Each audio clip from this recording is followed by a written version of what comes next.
കേരളം ഓരോ ദിവസവും മാറിക്കൊണ്ടിരിക്കുകയാണ്.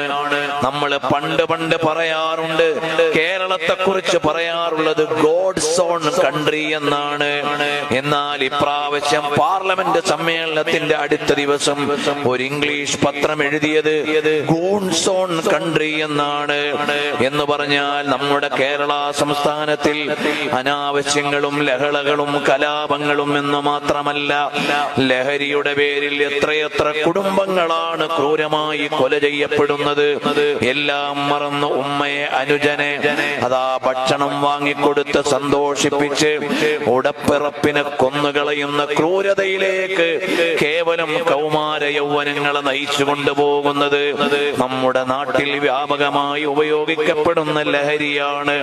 അധികാരികൾക്ക് ഇതിൽ ഉത്തരവാദിത്വമുണ്ട്, രക്ഷിതാക്കൾക്ക് ഇതിൽ ഉത്തരവാദിത്വമുണ്ട്, സമൂഹത്തിന് ഇതിൽ ബാധ്യതയുണ്ട്. ലഹരി കച്ചവടം ചെയ്യുന്നവരെ കണ്ടറിഞ്ഞ് അതിൽ നിന്ന് മാറ്റി നിർത്താൻ ഇവിടെയുള്ള മുന്നേറ്റ പ്രവർത്തകർക്ക് സാധിക്കണം.